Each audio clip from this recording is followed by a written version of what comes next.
کہا جاتا ہے کہ آپ کے نزدیک جمعے کا ممبر صرف حکمرانوں کے لیے یا ان کے مقرر کردہ نمائندوں کے لیے خاص ہے، آپ علماء اکرام کا جمعے کا خطبہ دینا اس کو درست نہیں سمجھتے، یہاں تک آپ نے کہا کہ یہ پرانے زمانوں کے انداز میں ہائی ٹریزن تھا۔ اور دوسری بات، غیر مسلم ممالک جہاں پر مسلم اکثریتی حکومتیں نہیں ہیں وہاں پر جمعے کے انعقاد کو آپ لازم نہیں سمجھتے۔ آپ کا پورا موقف کیا اب تک سامنے نہیں آ سکا۔ میں چاہتا ہوں اس نشست میں حسب سابق ہم سب سے پہلے آپ کی رائے جانیں، کہتے کیا ہیں آپ، استدلال کیا ہے؟ یہ بھی بالکل وہی معاملہ ہے جو تراویح کی نماز کے باب میں زیر بحث آیا ہے۔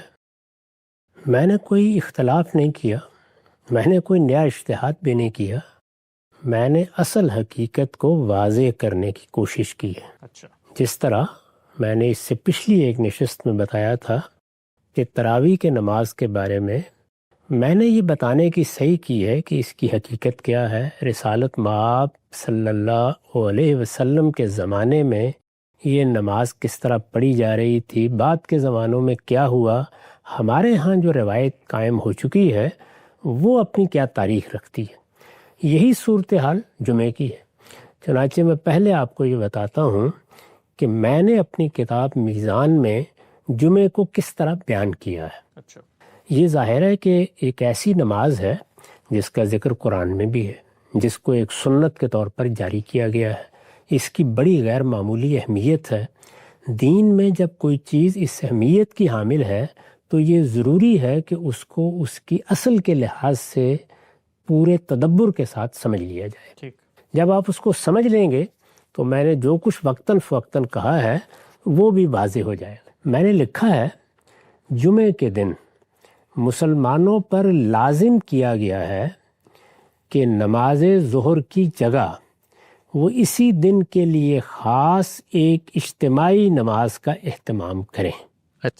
ہم پر جو 5 نمازیں فرض کی گئی ہیں ان کے بارے میں ہم جانتے ہیں کہ وہ گھر میں بھی پڑھی جا سکتی ہیں، تنہا بھی ادا کی جا سکتی ہیں۔ یہ بالکل صحیح ہے کہ اگر معبد قریب ہے یا چند لوگ جمع ہیں تو اسی بات کی ترغیب دی گئی ہے اور اس کو بہت باعث اجر قرار دیا گیا ہے کہ ہم وہ نماز جماعت کے ساتھ پڑھیں، ہم معبد میں جا کر پڑھیں۔ تاہم نماز اگر تنہا بھی پڑھ لی جائے تو ادا ہو جاتی ہے۔ جمعے کے بارے میں یہ نہیں ہے۔ جمعے کی نماز اپنی ابتدا ہی سے ایک اجتماعی نماز ہے، اس میں جماعتی ہونی ہے۔ اس کو جا کر کسی دوسری جگہ پڑھنا ہے جہاں پر اس کا خصوصی اہتمام ہوگا۔ وہ کوئی مسجد بھی ہو سکتی ہے، وہ کوئی کھلا میدان بھی ہو سکتا ہے۔ یہ چونکہ ایک اجتماعی نماز ہے تو اب یہ نماز کس مقصد کے لیے لازم کی گئی ہے، اس کے لیے کیا سنت قائم کی گئی ہے، اس کو جاننا ضروری ہے۔ جمعے کے دن مسلمانوں پر لازم کیا گیا ہے کہ نماز ظہر کی جگہ وہ اسی دن کے لیے خاص ایک اجتماعی نماز کا اہتمام کریں۔ اس نماز کے لیے جو طریقہ شریعت میں مقرر کیا گیا ہے وہ یہ ہے۔ ظہر کی نماز 4 رکعت ہے۔ یہ نماز 4 رکعت نہیں ہے، یہ اس کی جگہ لے لیتی ہے۔ یعنی جب ہم یہ نماز پڑھتے ہیں تو پھر ظہر کی نماز اس دن ختم ہو جاتی ہے۔ یہ نماز 2 رکعت پڑھی جائے گی۔ نماز ظہر کے برخلاف اس کی دونوں رکعتوں میں قرات جہری ہوگی۔ یہ ایک دوسرا اختلاف ہوا۔ یعنی ہم جو نمازیں عام حالات میں پڑھتے ہیں، شب و روز ادا کرتے ہیں، ان میں ظہر اور عصر میں قرات سری ہوتی ہے، جہراً قرات نہیں کی جاتی، یعنی آواز قرآن مجید کی تلاوت میں بلند نہیں کی جاتی۔ اس میں البتہ قرات جہری ہوتی ہے، بلند آواز سے قرات کی جاتی ہے۔ نماز کے لیے تکبیر کہی جائے گی۔ یہ کیوں وضاحت کرنا ضروری ہوا؟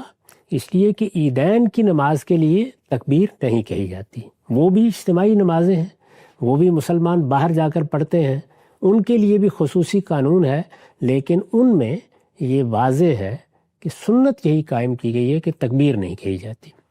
نماز کے لیے تکبیر کہی جائے گی۔ نماز سے پہلے حاضرین کی تذکیر و نصیحت کے لیے امام 2 خطبے دے گا۔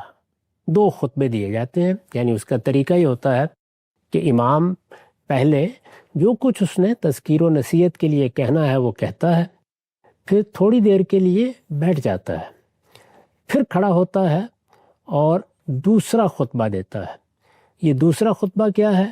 اس میں اجتماعی دعائیں کی جاتی ہیں. ٹھیک. ہمارے ہاں چونکہ یہ طریقہ نہیں رہا کہ نماز کے بعد جیسے لوگ بالعموم دعا کرتے ہیں وہ دعائیں کی جائیں. نماز کے اندر دعائیں کی جاتی ہیں، اور یہ چونکہ ایک اجتماعی نماز ہے تو اس میں اسی لیے 2 خطبوں کو سنت کی حیثیت سے جاری کیا گیا، ایک تذکیر و نصیحت کے لیے، دوسرا اجتماعی دعاؤں کے لیے. اس میں حمد و ثنا کے کلمات کہنے کے بعد کچھ ابتدائی نوعیت کی بات کرنے کے بعد دعائیں کی جاتی ہیں بالعموم. یہ 2 خطبے ہیں. نماز سے پہلے امام حاضرین کی تذکیر و نصیحت کے لیے 2 خطبے دے گا. یہ خطبے کھڑے ہو کر دیے جائیں گے. پہلے خطبے کے بعد اور دوسرا خطبہ شروع کرنے سے پہلے امام چند لمحوں کے لیے بیٹھے گا. نماز کی اذان اس وقت دی جائے گی جب امام خطبے کی جگہ پر آ جائے گا، یعنی جس وقت امام مسجد میں آ جاتا ہے یا جہاں جمعے کا اہتمام کیا جا رہا ہے وہاں پہنچ جاتا ہے، وہ خطبہ دینے کے لیے کھڑا ہونے لگتا ہے تو اس سے پہلے اذان دی جاتی ہے. جمعے کی اصل اذان یہی ہے. اس سے پہلے جو اذان دی جاتی ہے وہ لوگوں کو متنبہ کرنے کے لیے ہے، تاکہ اگر وہ دور ہیں یا ان کو چل کے آنا ہے تو وہ اطمینان کے ساتھ یہ جان کر کہ اب جمعہ ہوگا پہنچ سکے. تو یہ اذان دی جاتی ہے. اذان ہوتے ہی تمام مسلمان مردوں کے لیے ضروری ہے کہ ان کے پاس اگر کوئی عذر نہ ہو تو اپنی مصروفیات چھوڑ کر نماز کے لیے حاضر ہو جائیں. خواتین بھی آئیں گی، آ سکتی ہیں. عیدین میں بھی رسالت مآب صلی اللہ علیہ وسلم نے انہیں آنے کی ترغیب دی ہے، لیکن ان پر اس طرح کی اجتماعی نمازوں میں شریک ہونا لازم نہیں کیا گیا. ٹھیک. اور انہیں بشارت دی گئی ہے کہ وہ اگر نہیں آ سکیں گی تو اجر کی مستحق پھر بھی ہوں گی. وہ اپنے گھر میں بھی اگر نماز پڑھیں گی، تاہم جمعے کے لیے، عیدین کے لیے وہ اگر آئیں تو اس کو پسندیدہ قرار دیا گیا ہے. بلکہ رسالت مآب صلی اللہ علیہ وسلم نے ان کو تاکید کی ہے کہ تم آنے کی کوشش کیا کرو. اس میں اگر انہوں نے اپنا کوئی عذر بھی پیش کیا ہے تو آپ نے یہ کہا ہے کہ تم آ جاؤ اور آ کر جو کچھ تذکیر و نصیحت کی بات ہوتی ہے اس کو سن لیا کرو. اذان ہوتے ہی تمام مسلمان مردوں کے لیے ضروری ہے کہ ان کے پاس اگر کوئی عذر نہ ہو تو اپنی مصروفیات چھوڑ کر نماز کے لیے حاضر ہو جائیں. نماز کا خطاب، یہاں خطبہ دینا ہے، اجتماعی نماز ہے. نماز کا خطاب اور اس کی امامت مسلمانوں کے ارباب حل و عقد کریں گے. یہ جتنی چیزیں میں نے بیان کی ہیں یہ سب کی سب وہ ہیں جو سنت کی حیثیت سے رسالت مآب صلی اللہ علیہ وسلم نے جاری فرمائی ہیں. اس میں یہی سنت قائم کی گئی. رسالت مآب کے زمانے میں بھی یہی طریقہ رہا. آپ کے بعد صحابہ کرام کو اقتدار منتقل ہوا تو انہوں نے بھی یہی طریقہ اختیار کیا. یہ رسالت مآب صلی اللہ علیہ وسلم کا قائم کردہ طریقہ بھی ہے، یہ خلفائے راشدین کا قائم کردہ طریقہ بھی ہے. اس کے بعد بھی صدیوں تک اس کا اہتمام ہوتا رہا کہ مسلمانوں کے ارباب حل و عقد آئیں گے، وہ امامت کرائیں گے اور اس کا خطبہ بھی وہی دیں گے. ارباب حل و عقد خود آئیں گے یا اپنے کسی نائب کو، اپنے کسی نمائندے کو بھیجیں گے. نماز کا خطاب اور اس کی امامت مسلمانوں کے ارباب حل و عقد کریں گے، یعنی وہ لوگ جنہوں نے ان کی سیاسی ذمہ داریاں سنبھال رکھی ہیں، جن کے پاس ان کا اقتدار ہے، جو نظم اجتماعی کے ذمہ دار بنائے گئے ہیں، یا اگر قرآن کی تعبیر مستعار لیں تو جو ان کے اولو الامر ہیں. نماز کا خطاب اور اس کی امامت مسلمانوں کے ارباب حل و عقد کریں گے، اور یہ صرف انہی مقامات پر ادا کی جائے گی، یہ صرف انہی مقامات پر ادا کی جائے گی جو ان کی طرف سے اس نماز کی جماعت کے لیے مقرر کیے جائیں گے. یعنی میں یا آپ اٹھ کر جمعے کی امامت کے لیے نہیں کھڑے ہو سکتے. میں یا آپ اٹھ کر یہ فیصلہ نہیں کر سکتے کہ ہم فلاں جگہ پر جمعہ پڑھیں گے. شب و روز کی 5 نمازوں کے معاملے میں یہ فیصلہ ہم ہی کرتے ہیں، بلکہ اگر کسی محلے میں مسجد بنانی ہے تو وہ بھی ہم ہی فیصلہ کرتے ہیں. لیکن جمعے کے معاملے میں جو سنت قائم کی گئی وہ یہ تھی کہ یہ فیصلہ ارباب حل و عقد کریں گے کہاں کہاں جمعہ ہونا ہے. اس میں چونکہ ان کی طرف سے اہتمام کیا جانا ہے، ان کی طرف سے خطبے کی ذمہ داری کسی نے ادا کرنی ہے، ان کی طرف سے کسی نے امامت کے لیے آنا ہے، اور یہ ایک بڑا اجتماع بھی ہے، اس میں بہت سی چیزیں نظم و نسق کے حوالے سے بھی زیر بحث آ سکتی ہیں، اس لیے یہ ان کی ذمہ داری ہے کہ وہ اس کی جگہ مقرر کریں، اور جہاں وہ خود یا ان کا کوئی نمائندہ اس کی امامت کے لیے موجود ہوگا، یعنی دونوں چیزوں کو دیکھا جائے گا۔ ایک یہ کہ انہوں نے حالات کے لحاظ سے، انہوں نے اپنی سلطنت کے مختلف حصوں کے لحاظ سے، انہوں نے شہروں اور دیہات کے لحاظ سے، انہوں نے لوگوں کی سہولت کے لحاظ سے کون سی جگہ مقرر کی ہے جہاں جمعہ ادا کیا جائے گا، اور یہ کہ ان کی طرف سے کیا وہاں حاضری ہو سکے گی، یہ چونکہ ان کی ذمہ داری ہے تو اس تمام معاملے میں انہی کو فیصلہ بھی کرنا ہے۔ یہ بھی سنت قائم کی گئی۔ قرآن میں اس نماز کا ذکر اس طرح ہوا ہے، یہ نماز اپنی اہمیت کے لحاظ سے قرآن مجید میں بھی زیر بحث آ گئی ہے۔ اس میں مسلمانوں سے کوتاہی ہوئی، رسالت مآب صلی اللہ علیہ وسلم خطبہ دے رہے تھے، کوتاہی ہوئی تو قرآن مجید میں ذکر بھی ہوا، تاکید بھی کی گئی، اور یہ بتایا گیا کہ اس اجتماعی نماز کی کتنی اہمیت ہے۔ قرآن کے الفاظ ہیں، یہ سورہ جمعہ ہے، 9 سے 10 آیات ہیں۔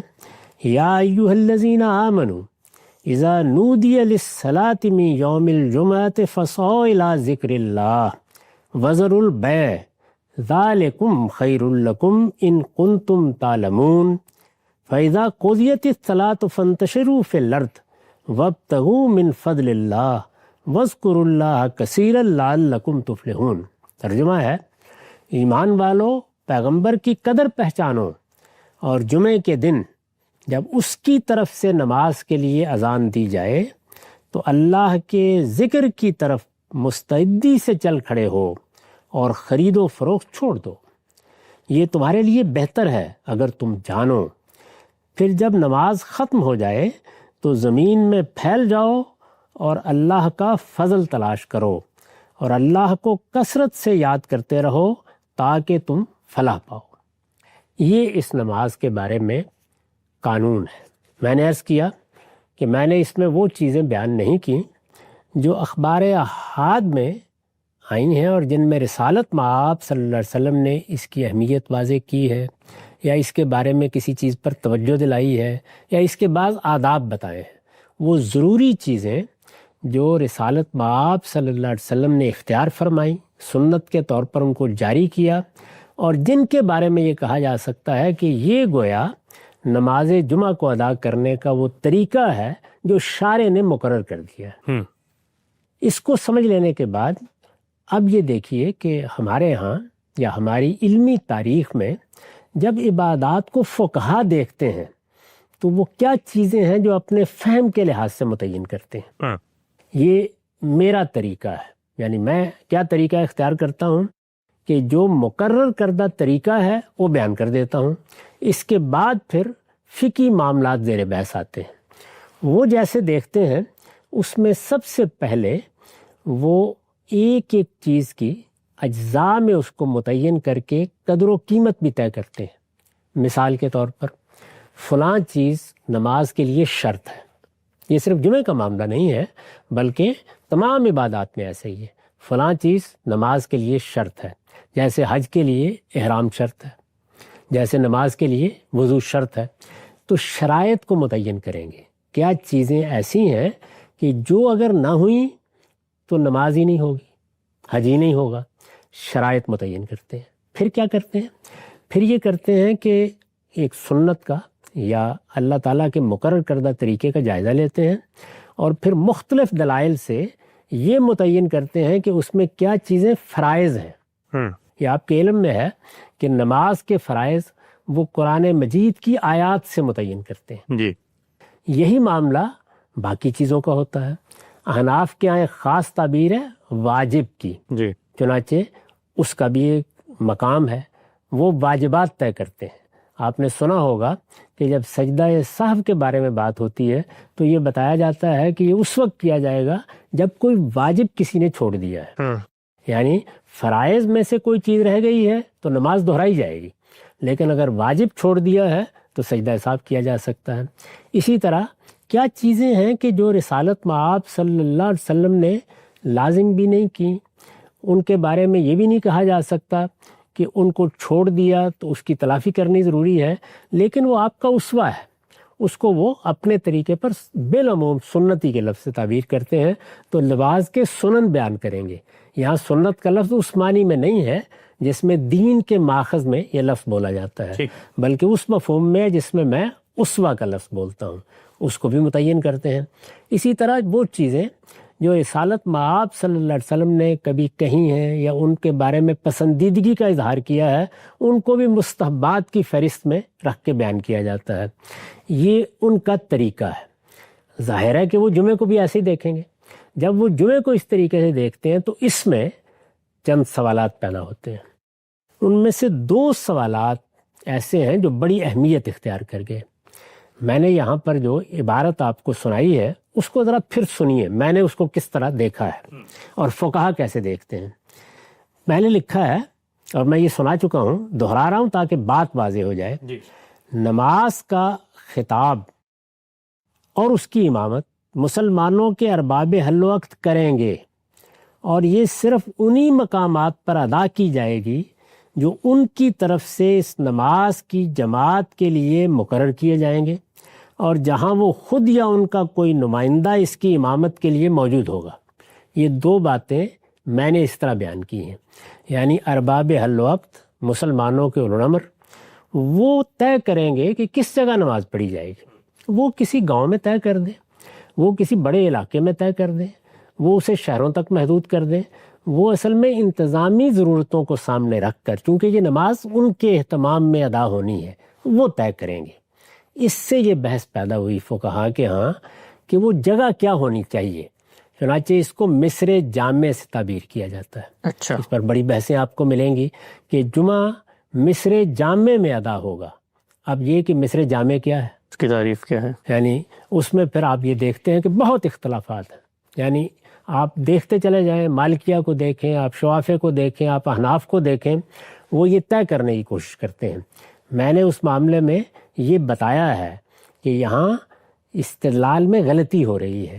یہ چونکہ ارباب حل وقت سے متعلق نماز ہے، ان کو حالات دیکھ کر طے کرنا ہے کہ کہاں ہونی چاہیے، تو اس سے وہ مسئلہ ختم ہو جاتا ہے۔ یعنی فقہا میرے کے ہاں وہ اجتہاد مسئلہ ہی نہیں ہے، لیکن وہ جس جگہ سے معاملے کو دیکھتے ہیں، وہاں خود طے جیسے کرنا انہوں نے نماز کے فرائض کو جس طرح طے کرنے کی صحیح کی ہے، وہ جب دیکھتے ہیں تو ان کے لیے یہ کوئی واضح بات سامنے نہیں آتی کہ پھر بعض جگہوں پر حضور نے جمعے کا انعقاد نہیں کرنے دیا، خلفائے راشدین نے بھی نہیں کرنے دیا، ان کے زمانے میں ایک عمومی طریقہ بھی رہا ہے۔ پھر یہ مصر جامع کون سا ہے؟ 40 لوگ ہونے چاہیے، 30 لوگ ہونے چاہیے، وہاں کیا ہونا چاہیے، کیا نہیں ہونا چاہیے، کیا کوئی بازار ہونا چاہیے؟ یہ بہت سی بحثیں آپ کو فقہا کے یہاں ملتی ہیں۔ میرے نزدیک یہ بحث ہی کوئی بحث نہیں ہے، اصل یہ ہے کہ جنہوں نے بندوبست کرنا ہے وہی اس کے مقامات مقرر کریں گے۔ جو مقام وہ مقرر کر دیں گے وہاں جمعہ پڑھا جائے گا۔ ایک بات۔ دوسری بحث یہ پیدا ہوئی کہ یہ چیز کہ ان کو نماز کی امامت کرانی ہے، ان کو نماز کا خطبہ دینا ہے، اس کی کیا حیثیت ہے؟ کیا یہ فرض ہے؟ کیا یہ واجب ہے؟ کیا یہ نماز کے لازمی اعمال میں شامل ہے یا یہ کوئی شرط ہے؟ یہ بحث ہے۔ یعنی یہ ایک سنت ہے، یہ طریقہ رہا ہے، اس میں کسی کو کوئی اختلاف نہیں ہے، نہ شوافے کو، نہ حنابلہ کو، نہ مالکیہ کو۔ احناف تو میں ابھی عرض کروں گا کیا کرتے ہیں۔ بحث یہ ہے کہ اس کی حیثیت کیا ہے۔ ایسا ہوتا ہے نا کہ ایک چیز پسندیدہ ہے، آداب میں سے ہے، عمومی طریقہ یہی ہے، لیکن نہ یہ فرض و واجب ہے نہ یہ شرط کے طور پر بیان ہوئی ہے۔ یہ بحث ہے۔ یہ سمجھ لینا چاہیے کہ جب ہم یہ کہتے ہیں کہ یہ چیز سنت کے طور پر جاری کر دی گئی ہے تو اس کا ایک پہلو تو یہ ہوتا ہے کہ وہ چیز ثابت ہے، وہ چیز رسالت مآب صلی اللہ علیہ وسلم کی طرف سے مشروع ہو گئی ہے، اس کو جاری کر دیا گیا۔ ایک دوسری بحث یہ ہوتی ہے کہ اس کی حیثیت کیا ہے، یعنی کیا 5 وقت کی نماز فرض ہے، کیا وطر واجب ہے، یہ ہے نا بحثیں۔ جو نوافل ہم پڑھتے ہیں ان کی کیا حیثیت ہے، یہ وہ حیثیت طے کرنے کا معاملہ سنت کے فہم سے تعلق رکھتا ہے۔ جس طرح قرآن مجید کے فہم سے، قرآن مجید میں ایک قانون بیان ہوتا ہے، اس قانون یا اس حکم کو قرآن نے بیان کر دیا، اب یہ کہ اس کی حیثیت کیا ہے۔ اللہ تعالیٰ نے یہی جمعے کی نماز کے بارے میں فرمایا کہ جب جمعے کی نماز ہو جائے تو تم جاؤ اور اللہ کا فضل تلاش کرو، تو یہ اللہ تعالیٰ نے کوئی ہدایت فرما دی ہے، یہ استحباب کا حکم ہے، کیا یہ لازم ہو گیا ہے، یہ اجازت دی ہے، یہ محض بیان واقعہ ہے کہ لوگوں نے آنا ہے، ان کو پابند کیا گیا، تو یہی کہا جائے گا کہ اس کے بعد کوئی پابند نہیں ہو گئے تم، جاؤ اور جا کے اللہ کا فضل تلاش کرو۔ تو اس طرح کے تمام مقامات میں خواہ قرآن ہو خواہ سنت ہو، فہم میں اس طرح کا اختلاف پیدا ہو جاتا ہے۔ یہ اختلاف ہے، یعنی پہلے یہ سمجھ لینا چاہیے کہ اختلاف کیا ہوا ہے۔ اس میں فقہائے احناف کی یہ رائے ہے کہ یہ شرط ہے، یعنی ان کے نزدیک مصر جامع بھی شرط ہے اور یہ بھی شرط ہے۔ اس سے جو لوگ اختلاف کر رہے ہیں وہ اصل میں شرط ہونے کے پہلو سے گفتگو کر رہے ہیں، یعنی اس کی نوعیت کیا ہے۔ وہ اس سے اختلاف نہیں کر رہے کہ رسالت مآب کے زمانے میں یہی طریقہ تھا، اس سے اختلاف نہیں کر رہے کہ خلفائے راشدین نے اس کا اہتمام اسی طریقے سے کیا ہے۔ اس میں کوئی ادنا اختلاف بھی مسلمانوں کے ہاں آپ کو نہیں ملے گا۔ جو اختلاف ہے وہ یہ ہے کہ اس کی حیثیت کیا ہے، یعنی یہ بات کہ مسلمانوں کے حکمران کو آ کر خطبہ دینا ہے، مسلمانوں کے حکمران یا اس کے نمائندے کو آ کر اس نماز کی امامت کرنی ہے۔ احناف یہ کہتے ہیں، ہمارے ملک میں زیادہ تعداد احناف کی ہے، یعنی فقہ حنفی کے پیرو، امام و حنیفہ کے شاگرد، فقہ حنفی کے زعماء، فقہ حنفی کے علماء، وہ سب یہی کہتے ہیں کہ سلطان کا ہونا، حکمران کا ہونا اس کے انعقاد کے لیے شرط ہے۔ وہ اگر ہوگا تو جمعہ ہوگا، نہیں تو ظہر پڑی جائے گی۔ اچھا، یہ ہے ان کا نقطہ نظر۔ میں آپ کو بدائع الصنائع کی پہلی جلد سے 261 صفحے پر یہ الفاظ سنا لیتا ہوں۔ وہ کہتے ہیں وَأَمَّا السُّلطان، یعنی یہ بات کہ جمعے کی نماز کے لیے مسلمانوں کا سلطان آئے گا، یہ بات کہ مسلمانوں کے اقتدار کے اہتمام میں یہ پڑھی جائے گی، یہ بات کہ اس کی امامت اور اس کا خطبہ مسلمانوں کے اولو الامر کے حوالے ہے۔ وَأَمَّا السُّلطان فَشَرْطُ أَدَاءِ الْجُمْلَةِ، یہ جمعے کے ادا کرنے کے لیے شرط ہے۔ وَأَمَّا السُّلطان فَشَرْطُ أَدَاءِ الْجُمْعَةِ عِنْدَنَا، یہ انہوں نے وضاحت کی ہے کہ دوسرے فقہا کے ہاں تو یہ نہیں ہے، لیکن ہم اس کو شرط کے طور پر مانتے ہیں۔ حتیٰ لا یجوز اقامتها بدون حضرت ہی او حضرت نائب ہی، یعنی ہمارے نزدیک اس کی اقامت جائز ہی نہیں ہے جب تک کہ حکمران موجود نہ ہو، وہ آئے آ کے امامت کرائے، خطبہ دے، یا وہ اپنے کسی نائب، اپنے کسی نمائندے کو بھیجے۔ اس کو وہ شرط کے طور پر بیان کرتے ہیں۔ میں نے اس جانب اپنے ملک میں لوگوں کو توجہ دلائی ہے کہ اصل قانون یہ ہے، احناف اس کو اس طریقے سے دیکھتے ہیں، میں کس طریقے سے دیکھتا ہوں وہ میں نے بیان کر دیا، لیکن احناف تو اس کو شرط کے طور پر بیان کرتے ہیں۔ ان کے نزدیک یہ ایسے ہی ہے جیسے وضو کرنا نماز کے لیے شرط ہے، اسی طریقے سے سلطان، مسلمانوں کا حکمران، اس کی طرف سے اہتمام، اس کے کسی نائب کا آ کر امامت کرانا، خطبہ دینا، یہ جمعے کے شرائط میں سے ہے۔ اگر کسی جگہ یہ شرط پوری نہیں ہوتی تو وہاں جمعہ نہیں پڑھا جا سکتا۔ ان کے الفاظ ہیں لا یجوز اقامتها، یعنی اس طرح کی جگہوں پر یا اس طرح کی صورتحال میں جمعے کی اقامت جائز ہی نہیں ہے۔ گویا جواز اور عدم جواز کا مسئلہ پیدا ہو جاتا ہے۔ شرائط میں یہی چیز ہے، اگر وضو نہیں ہے تو آپ نماز نہیں پڑھ سکتے، پھر یا آپ تیمم کریں گے، کوئی دوسری صورت بتائی جائے گی، یا پھر کوئی رخصت ہوگی۔ لیکن یہ کہ جو چیز شرط ہے وہ جب تک پوری نہیں ہو جاتی اس وقت تک وہ عبادت ادا ہی نہیں کی جا سکتی۔ احناف کا نقطہ نظر یہ ہے۔ اس میں ظاہر ہے کہ یہ بحث پیدا ہو جاتی ہے کہ اگر کسی جگہ مسلمانوں کے حکمران اپنی اس ذمہ داری کو پورا نہ کرے، اگر وہ غفلت اختیار کر لیں، جس طرح کے بہت سے مسلمان ملکوں میں بھی صورتحال پیدا ہوئی اور ہمارے ہاں خاص طور پر پیدا ہوئی، یعنی بر صغیر میں، ایسا ہی معاملہ جب غیر مسلم ملکوں میں جا کر مسلمان آباد ہوتے ہیں تو وہاں سامنے آ جاتا ہے۔ یعنی ان ملکوں میں تو مسلمانوں کی حکومت ہی نہیں ہے، وہاں کسی کے غفلت یا کسی کے تساہل اختیار کرنے کا بھی سوال نہیں ہے، غیر مسلموں پر جمعہ فرض نہیں کیا گیا، تو وہاں کیا ہوگا؟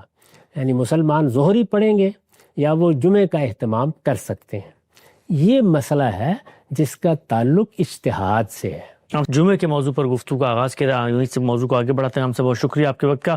ہم سب یہ بات تو آپ نے بتائی کہ جو سنت جاری کی گئی ہے اس میں جمعے کا انعقاد حکمران یا اس کا مقرر کردہ کوئی امام کرے گا، یہی آپ کی رائے ہے، یہی ہمارے علم کی رائے ہے۔ ماضی کے علماء کے حوالے بھی آپ نے پیش کیے تھے۔ آگے بڑھاتے ہیں سلسلہ گفتگو کو۔ پھر اس کے بعد یہ جو دونوں اطلاقی معاملات ہیں، میں جاننا چاہتا ہوں اس میں آپ نے جو اجتہادی رائے دی ہے کہ اگر مسلمانوں کا مقرر کردہ امام نہیں ہوتا تو پھر کیا علماء کو اجازت ہے وہاں پر جمعہ پڑھانے کی، اور ساتھ ساتھ جن ممالک میں مسلمان موجود ہیں لیکن حکومت مسلمانوں کی نہیں ہے وہاں پر جمعہ لازم نہیں ہے، یہ معاملات کیسے پیش آئے اور اس میں آپ کے اجتہاد کی بنیاد کیا ہے؟ یہ معلوم ہے کہ جب رسالت مآب صلی اللہ علیہ وسلم کے بعد مسلمانوں کا نظم اجتماعی قائم ہوا تو یہ نظم اجتماعی صدیوں تک انہی اصولوں پر رہا ہے جو دین کے معاملے میں قائم کر دیے گئے تھے۔ ہمارے ہاں خلفائے راشدین کا زمانہ ہو، بنو امیہ کا زمانہ ہو، بنو عباس کا زمانہ ہو، یہی روایت رہی، اور یہ روایت ظاہر ہے کہ خود رسالت مآب صلی اللہ علیہ وسلم کی قائم کردہ تھی۔ فقہا نے جب اس پر کام کرنا شروع کیا ہے تو اس میں جیسا کہ میں نے پچھلی دفعہ عرض کیا تھا، یہ بحث ہوئی کہ جو سنت قائم کی گئی ہے، خواہ وہ نماز میں ہے، خواہ وہ روزے میں ہے، خواہ وہ جمعے میں ہے، عیدین میں ہے، حج و عمرہ میں ہے، اس میں کون سی چیزیں شرط کی حیثیت رکھتی ہیں، کون سی چیزیں فرائض کی حیثیت رکھتی ہیں۔ میں نے عرض کیا تھا کہ احناف کے ہاں ایک اصطلاح واجب کی بھی ہے، اسی طریقے سے ہماری فقہ میں وہ چیزیں طے کی جاتی ہیں۔ اس میں اگر آپ غور کریں تو ایک نتیجہ یہ بھی نکلتا ہے کہ جب کسی چیز کے بارے میں بعض فقہا یہ رائے قائم کر لیتے ہیں کہ یہ کوئی شرط کی نوعیت کی چیز نہیں ہے، یہ فرض ہے یا واجب ہے، تو وہ اس کے لحاظ سے پھر معاملہ بھی کرتے ہیں۔ احناف کا نقطہ نظر کیا ہے وہ میں نے واضح کر دیا تھا، وہ اس کو ہمیشہ سے شرط مانتے رہے ہیں، وہ اس وقت بھی شرط ہی مانتے ہیں، ان کے اس نقطہ نظر میں کوئی تبدیلی نہیں آئی۔ یہ سوال پیدا ہوا کہ مسلمانوں کے حکمران اگر یہ ذمہ داری انجام دینے کے لیے تیار نہیں ہیں، ظاہر ہے کہ حکمرانوں کے اطوار میں، ان کے کام کرنے کے طریقوں میں وقت کے ساتھ انحطاط بھی آتا ہے، انحرافات بھی پیدا ہوتے ہیں۔ یہ ایک بڑی ذمہ داری ہے، اور یہ صرف ذمہ داری نہیں ہے بلکہ یہ حکمران کو ایک ایسی جگہ لا کر کھڑا کر دیتی ہے جہاں وہ فی الواقع عوام کے سامنے جواب دہ ہو جاتا ہے۔ یعنی اس میں جواب دہی کا پہلو بھی بڑا غیر معمولی ہے، اور خود لوگوں کے ساتھ مل کے اجتماعی طور پر اپنی بندگی کے اظہار کا پہلو بھی بڑا غیر معمولی ہے۔ یہ تو اس کے اندر چھپے ہوئے مقاصد ہیں، وہ مضمرات ہیں جن کو سامنے رکھ کر یہ سنت قائم کی گئی ہے۔ لیکن اگر حکمران اس درجے کے مسلمان نہ رہیں، یا اپنے اسلام کے بارے میں اس طرح متنبع نہ رہیں، یا اپنی ذمہ داریوں کے بارے میں ایسے حساس نہ رہیں جس طرح کے مختلف جگہوں پر ہوا ہے، تو پھر کیا کیا جائے؟ ایک یہ سوال تھا۔ پھر یہ کہ جہاں مسلمانوں کی حکمرانی قائم نہیں رہی پچھلے 200 سال میں، تو مسلمان اس صورتحال سے بھی دوچار ہوئے کہ ان کے بہت سے علاقوں پر مغربی قوموں نے آ کر اپنی حکومتیں قائم کر لیں، ان کی بادشاہتیں ختم ہو گئیں، ان کے حکمران ختم ہو گئے۔ یہ صورتحال جہاں پیدا ہوئی وہاں ظاہر ہے کہ وہی سوال جس کا میں نے ابھی ذکر کیا زیادہ سنگینی کے ساتھ سامنے آ جاتا ہے۔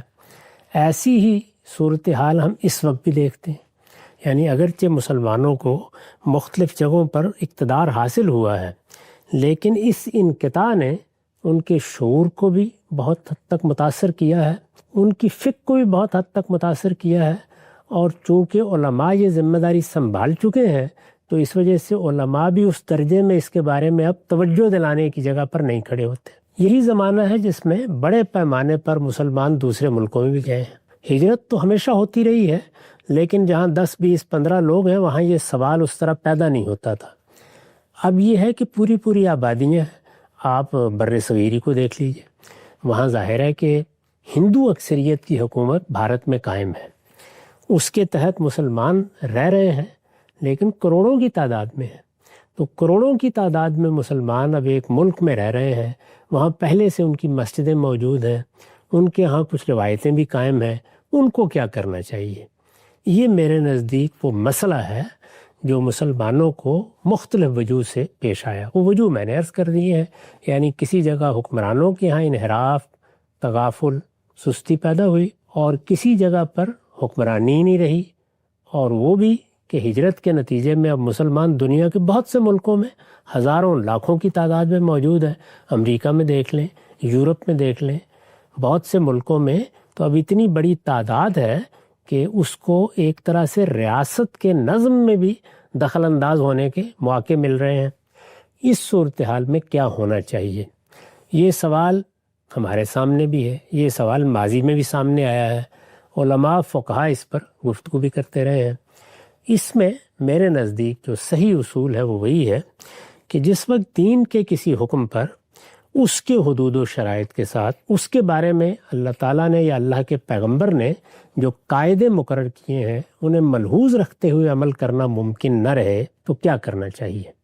ایک جواب یہ ہوگا کہ پھر وہ کام ہی چھوڑ دیں، جیسے کہ مثال کے طور پر نماز کے لیے وضو شرط ہے، پانی میسر نہیں رہا، تو دین نے ہمیں جو تعلیم دی وہ یہ تھی کہ اس طرح کی صورتحال اگر عبادات کے معاملے میں پیدا ہو جائے، اس لیے کہ عبادات بندگی کا اظہار ہے، بندہ اس میں اپنے پروردگار کے سامنے اپنی عبدیت کو ظاہر کرتا ہے، یہ خود اس پروردگار کی طرف سے مقرر کردہ طریقے ہیں جن سے ہم اپنی بندگی کا اظہار کرتے ہیں۔ اس طرح کی صورتحال میں اس کو ترجیح دی جائے کہ کسی کمتر صورت کا لحاظ کرتے ہوئے وہی عبادت انجام پا جائے۔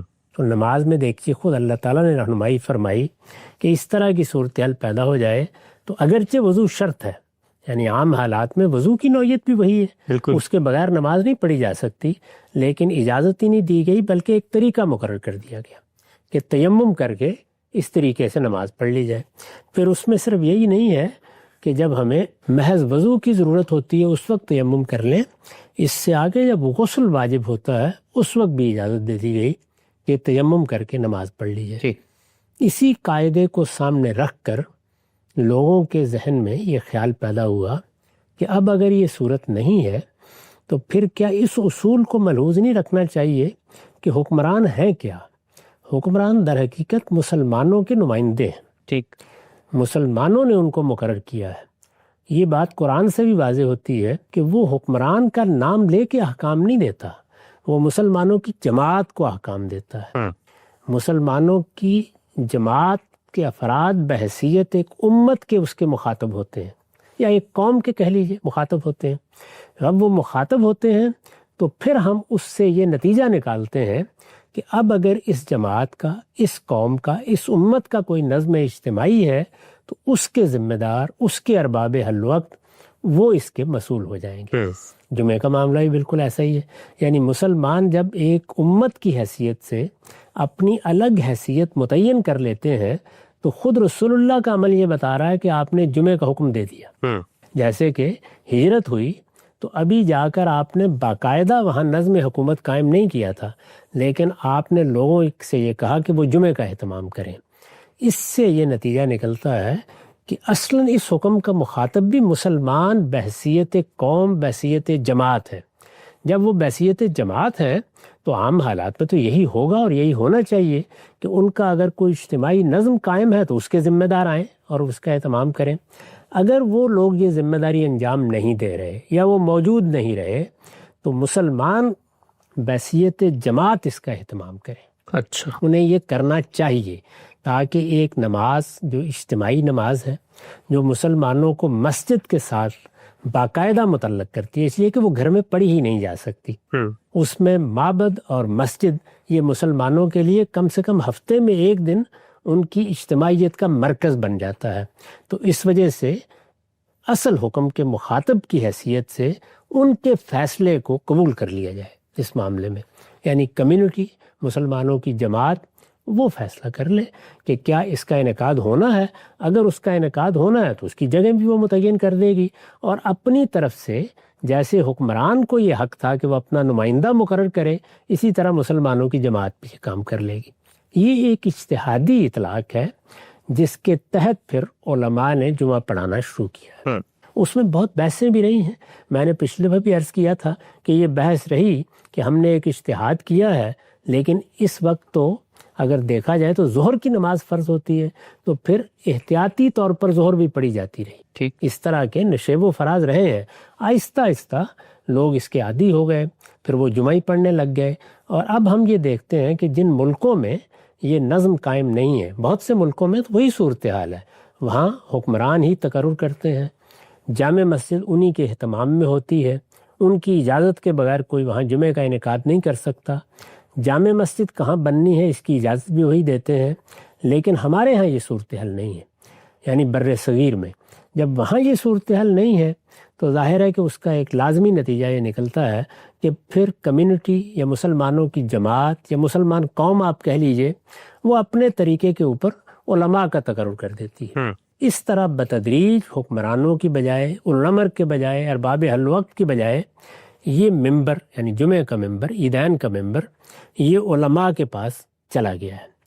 میرے نزدیک، اور میں اس کی بار بار تکرار کرتا ہوں، کہ یہ توجہ دلانی چاہیے. حکمران جہاں موجود ہیں ان کو کہنا چاہیے کہ وہ یہ کام کریں. اسی طریقے سے جن ملکوں میں مسلمانوں کی حکمرانی نہیں ہے، جہاں وہ دوسری قوموں کے تحت رہ رہے ہیں، یہ دوسرے مذاہب کی قوموں کے تحت رہ رہے ہیں، وہاں بھی انہیں یہ توجہ دلائی جائے کہ وہ اپنی کمیونٹی کا ایک نظم ضرور قائم کریں. یعنی پوری کمیونٹی کا ان ذمہ داریوں کو انجام دینے کے لیے جن میں کسی اختلاف کا سوال نہیں ہے. جنازے ہونے ہیں، جنازے کی نماز پڑھی جانی ہے، میتوں کو دفنانا ہے، قبرستانوں کا اہتمام کرنا ہے، اسی طرح جمعہ عیدین کا اہتمام ہے. تو اس مقصد کے لیے کمیونٹی یا مسلمانوں کی قوم یا جو لوگ بھی کسی جگہ موجود ہیں وہ بحیثیت جماعت اس ذمہ داری کو نیابتاً انجام دینا شروع کر دیں. ٹھیک.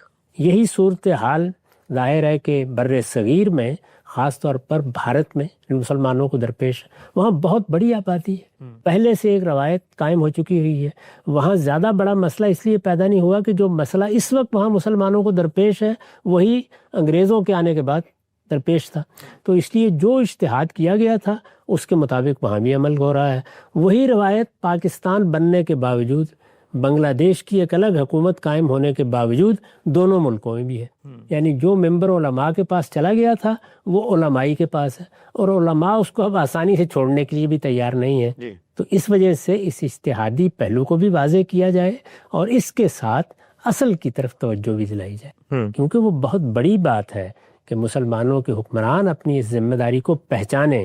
وہ 5 چیزیں جو حکمرانوں کے حوالے کی گئی ہیں اللہ تعالیٰ کی طرف سے، اللہ کے پیغمبر کی طرف سے، ان میں سب سے نمایاں یہی ہے کہ وہ جمعہ اور عیدین کی امامت بھی کریں گے، ان کا خطبہ بھی دیں گے، اور انہی کے اہتمام میں جو جگہ وہ مقرر کریں گے وہاں جمعہ پڑھا جائے گا، وہاں عیدین کا اہتمام ہوگا. نقطہ بالکل واضح ہوا. اچھا ہم سب، یہ جو ایک اجتہاد ہے، ایک نئی صورتحال پیدا ہوئی، اس میں جو ایک رخصت کا پہلو تھا، یعنی شرط پر عمل درآمد ممکن نہیں ہے تو آدمی اس سے نیچے جاتا ہے اور اصل صورت کو قائم رکھنے کی کوشش کرتا ہے. اس پہ کچھ میں چاہتا ہوں طالبانہ سوالات آپ کی خدمت میں رکھوں.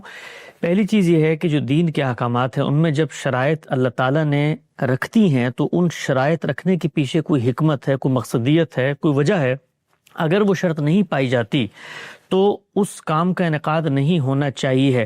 نماز کے باب میں تو چونکہ وہ فرض ہے، سب نے پڑھنی ہے، ہر حالت میں پڑھنی ہے، تو وہاں پر تو اگر ایک صورت پر عمل درآمد نہیں ہو رہا، وضو کے لیے پانی نہیں، تو چلیں آپ نیچے جائیں گے اور تیمم کر لیں گے، رخصت پر عمل درآمد ہو جائے گا. لیکن مثال کے طور پہ جہاد ہے. اب جہاد کے بارے میں بھی اللہ تعالیٰ نے شرط رکھی ہوئی ہے، سنت میں آتی ہے کہ بھئی آپ کا ایک حکمران ہوگا اور اس کا فیصلہ ہوگا، اور اگر وہ نہیں ہے تو پھر آپ پہلے حکومت قائم کریں گے. تو اب اگر یہی استدلال وہاں پر کیا جائے کہ چونکہ وہاں کچھ نہیں ہے اس لیے جتھے اٹھے اور اپنے طور پہ انہوں نے فریضہ انجام دینے کی کوشش کی، تو اس کے نتیجے میں حکم دینے کی جو غرض و غایت تھی وہ تو خراب ہو گئی. جہاد کا تقابل تو اس لیے نہیں کیا جا سکتا کہ جہاد کے معاملے میں تو آپ کو تلوار اٹھانا ہوتی ہے، لوگوں کی جان لینے کے لیے آپ اقدام کرتے ہیں. ٹھیک. یہی معاملہ حدود کا ہے، وہاں پر بھی عدالتی فیصلہ چاہیے. اس کے نفاذ کے بہت سے حدود و قیود ہیں جو اگر حکمران کے سوا کسی اور کو ذمہ داری دے دی جائے تو شدید فساد کا باعث بن جائیں گے. یعنی وہاں مقابل میں کیا چیز ہے؟ فساد. اس لیے اس اصول کا اطلاق وہاں تو کسی حال میں کیا ہی نہیں جا سکتا. یعنی مسلمانوں کی حکومت ہوگی، وہ نظم قائم کرے گی، وہ معاملات کا ذمہ لے گی، وہ فیصلہ کرے گی. جو لوگ لڑنے کے لیے اٹھیں گے ان کے لیے بھی ضروری ہے کہ وہ کسی کے تحت ہوں, کسی کا سیاسی اقتدار ان پر قائم ہو. وہ اگر جرم کا ارتکاب کریں تو انہیں سزا دی جا سکے. اس لیے وہاں تو کسی اجتہاد کا کوئی سوال ہی نہیں ہے, الا یہ کہ کوئی بڑی اضطرار کی صورتحال پیدا ہو جائے, جس کو علماء فقہا بیان بھی کرتے ہیں, میں نے بھی بارہا بیان کیا ہے. لیکن نماز, روزہ, حج, اس طرح کی جتنی چیزیں ہیں ان میں کسی فساد کا اندیشہ نہیں ہوتا. یعنی جو صورتحال بھی ہے اس میں بہرحال آدمی یہ کہتا ہے کہ اللہ کی عبادت ہے, کر لی ہم نے, اس کے باوس کہ کچھ فسادات اس میں بھی مضمر تھے اور وہ سامنے آئے. جی یعنی اس میں یہ پہلو سامنے آیا کہ مسلمانوں کی مذہبی قیادت پیدا ہو گئی. یعنی ایک ہے علماء کا پیدا ہونا. علماء تو ہر علم و فن کے پیدا ہوں گے, طب کے بھی ہوں گے, سائنس کے بھی ہوں گے, دین کے بھی ہوں گے. علماء کا وجود یہ تو سوسائٹی کی ناگزیر ضرورت ہے, بلکہ انسانیت کی ناگزیر ضرورت ہے. کیونکہ اللہ تعالیٰ نے علم کے معاملے میں قاعدہ یہی رکھا ہے کہ اس میں کچھ معلم ہوں گے, کچھ متعلم ہوں گے. ٹھیک. لیکن اس جمعے کے ممبر کے علماء کے پاس جانے سے جو ایک فساد کا پہلو نمودار ہوا کسی درجے میں, وہ یہ تھا کہ مسلمانوں کی سیاسی قیادت کے مقابل میں مذہبی قیادت پیدا ہو گئی. اور صرف پیدا نہیں ہوئی بلکہ اس کو اس مسجد اور اس ممبر کی وجہ سے اور اس نماز کی وجہ سے ایک خاص طرح کا اثر و اقتدار بھی حاصل ہوا. ٹھیک. اس سے مذہبی قیادت اور سیاسی قیادت کی کشمکش وجود میں آئی ہے. تو یہ پہلو بہرحال ایسا ہے کہ جو غور و فکر پر متوجہ کرتا ہے. ٹھیک. تو میں نے یہ عرض کیا کہ اجتہاد کی بنیاد یہ تھی, یعنی اس میں اصول یہ رکھا گیا ہے. اس میں ظاہر ہے کہ یہ سوال ہو سکتا ہے کہ کیا یہ بہتر نہ تھا کہ مسلمان اس کا اہتمام نہ کرتے. اس سے ان کو یہ احساس بھی رہتا کہ یہ ایک بڑی چیز ہے جس سے ہم محروم ہیں. وہ اس کی کوشش بھی کرتے, حکمرانوں کو توجہ بھی دلاتے. خود حکمرانوں کے لیے بھی یہ ایک الارم ہوتا کہ ہمیں اپنی ذمہ داری ادا کرنی ہے. اس طریقے سے وہ بھی غفلت شعار نہ بن جاتے. تو کیا یہ بہتر نہ ہوتا؟ یہ رائے کوئی شخص قائم کر سکتا ہے. اسی طرح جب ہم دوسرے ملکوں میں گئے ہیں تو وہاں پر بھی یہ کہا جا سکتا ہے کہ مسلمانوں کے مابین یہ جو فرقہ بندی بہت منظم ہو جاتی ہے, پھر اس کے نتیجے میں بعض جگہوں پر تشدد در آتا ہے. اس کا باعث بھی یہ اہتمام بنتا ہے. اس وجہ سے وہاں پر بھی اس پر غور کرنا چاہیے تھا کہ لوگ ظہری کی نماز پڑھ لیا کریں. تو یہ دونوں رائے ہو سکتی ہیں. دونوں رائےوں کے لیے الگ الگ استدلال کیا جا سکتا ہے. کوئی آدمی کہہ سکتا ہے کہ اس کے خیال میں بہتر یہ تھا, دوسرا آدمی یہ کہہ سکتا ہے کہ نہیں, جمعہ ایک بڑی غیر معمولی چیز ہے, مسلمانوں کی اجتماعیت کا اظہار ہے, مسجد سے ہمارا تعلق پیدا ہوتا ہے. اس طرح کم سے کم مسلمان جہاں کہیں بھی ہیں وہ 7ویں دن معبد میں حاضر ہو جاتے ہیں. ایک یاد قائم رہتی ہے. پھر یہ کہ ان کو کچھ نہ کچھ نصیحت بھی ملتی رہتی ہے. ویسے تو معلوم نہیں سنیں گے یا نہیں سنیں گے, اس طریقے سے وہ ایک نماز پڑھنے کے لیے جاتے ہیں. مسجد سے تعلق, دین سے تعلق, یہ اس کے گویا مثبت پہلو ہے. جس طرح ہم نے کچھ منفی پہلوؤں کی طرف اشارہ کیا, اسی طرح سے مثبت پہلو بھی ہیں, اور وہ یہ بھی اور اس کے علاوہ بھی بہت سے گنوائے جا سکتے ہیں. یہ حقیقت ہے کہ خود جمعے کا ممبر, جمعے کی جماعت, جمعے کا اہتمام, میں بھی اگر اپنے بچپن سے دیکھتا ہوں, اور ظاہر ہے کہ اسی نظام میں ہم نے بھی آنکھ کھولی ہے, تو یہ بہت باعث بنتا ہے دین کے ساتھ تعلق کا. اس میں کوئی شبہ نہیں ہے. یہ مثبت پہلو سامنے رکھ کے رائے قائم کی جائے تو یہ اندازہ ہوتا ہے کہ نہیں, اگر کچھ اس میں تھوڑا بہت فساد بھی ہے تو اس پر قابو پانے کی کوشش کرنی چاہیے, اس کو قبول کر لیں. اس میں بھی ہمارے ہاں جو فقہا نے اصول قائم کیا, وہ بڑا عقلی اصول ہے کہ جب دونوں جانب معاملات اس نوعیت کے ہوں تو آپ ترجیح دیتے ہیں. اس میں ترجیح کس اصول پر دی جاتی ہے؟ وہی احمل البلیت ہے. یعنی ادھر بھی کچھ فساد کے پہلو ہیں, ادھر بھی کچھ فساد کے پہلو ہیں, ان میں سے کم تر پر اکتفا کر لیا جائے. تو یہ اصول اختیار کیا جائے تو اگر آپ بہت اندر اتر کے دیکھیں تو یہ معلوم ہوتا ہے کہ پھر بھی جو اجتہاد کیا گیا ہے وہ معلوم ہوتا ہے کہ باعث ترجیح بن سکتا ہے. یعنی جمعہ, نماز, مسجد سے تعلق, اس کا اہتمام, اس کے نتیجے میں جو مسلمانوں پر اچھے اثرات ہوتے ہیں وہ اس کے مقابلے میں بہت زیادہ ہیں جو ہم نے بعض مضمرات کی طرف اشارہ کیا جس میں کچھ فساد کے پہلو بھی چھپے ہوئے نظر آتے ہیں. تو میرے نزدیک ترجیح بھی قائم کی جا سکتی ہے.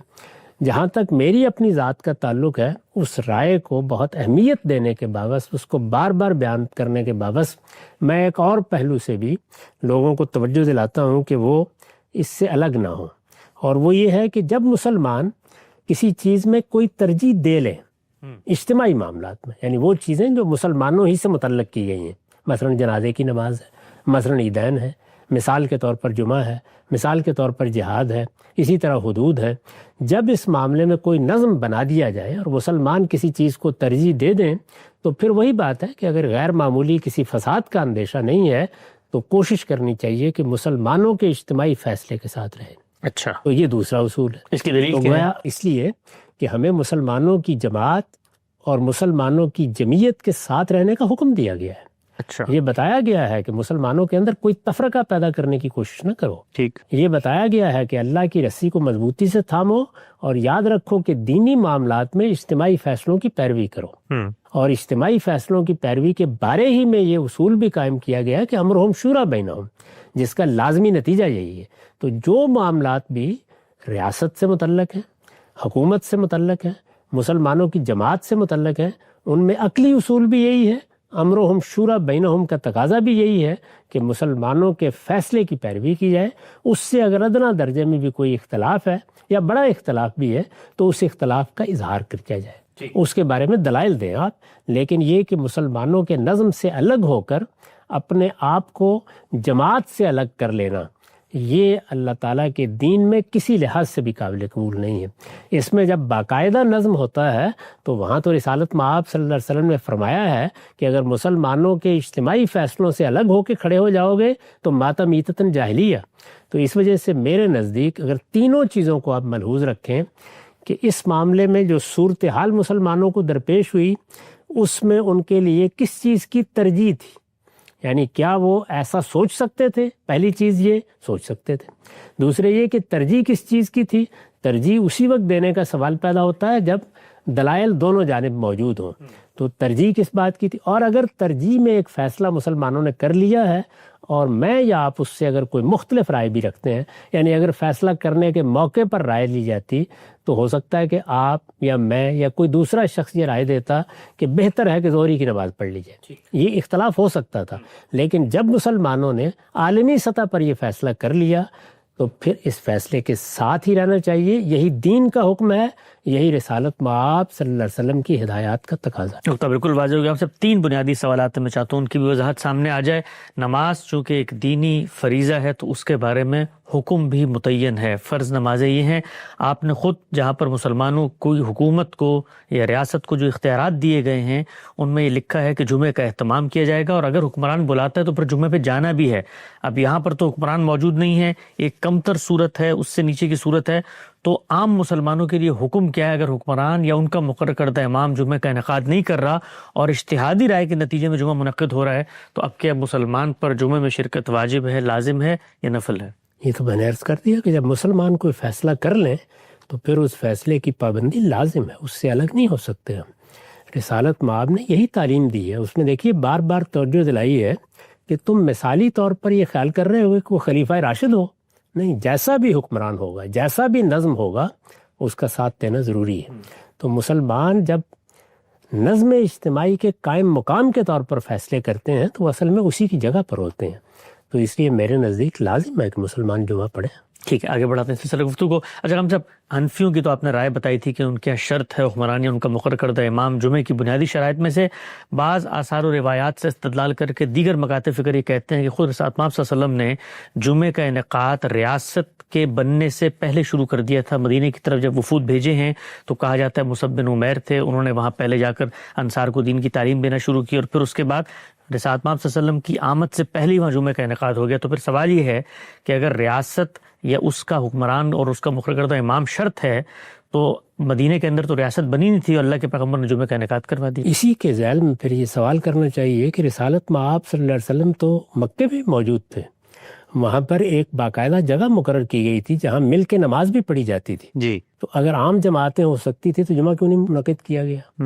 یہ تو اتنا ہی بڑا سوال یہ بھی پیدا ہو جائے گا۔ ٹھیک، اس معاملے کو سمجھنے میں غلطی ہو رہی ہے۔ رسالت مآب صلی اللہ علیہ وسلم کی بیعت کر لی گئی تھی، ٹھیک، وہاں کے رؤسائے قبائل نے آپ کو دعوت دے دی تھی صحیح. یہ طے ہو گیا تھا کہ آپ ایک پناہ گزین کی حیثیت سے نہیں بلکہ حکمران کی حیثیت سے اب مدینہ آئیں گے. اچھا. مسلمانوں نے وہاں جا کے جب دعوت و تبلیغ کا کام کیا اور ان کی ایک باقاعدہ جمعیت بھی بن گئی اور رسالت مآب نے فیصلہ کر لیا کہ اب مدینہ منتقل ہونا ہے، اس وقت آپ نے فرمایا کہ جمعے کا انعقاد شروع کر دیا جائے.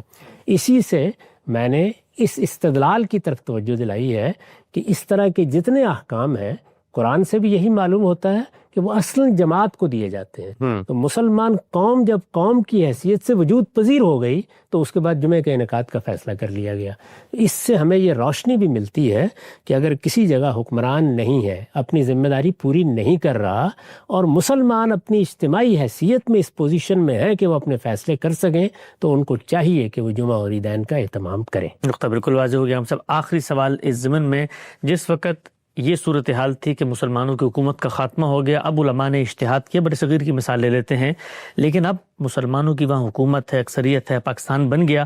علماء سے جب یہ کہا جاتا ہے کہ یہ تو خود آپ کی کتابوں میں لکھا ہوا ہے کہ اس کی حدود و شرائط ہیں، تو آگے سے ایک استدلال پیش کرتے ہیں کہ آپ جن حکمرانوں کے سپرد ہمیں ممبر کرنے کو کہہ رہے ہیں وہ تو قل هو اللہ احد بھی صحیح طرح سے نہیں پڑھ سکتے، ان کو تو نہ نماز کے مسائل پتہ ہے، نہ جنازے کے، نہ اور چیزوں کے.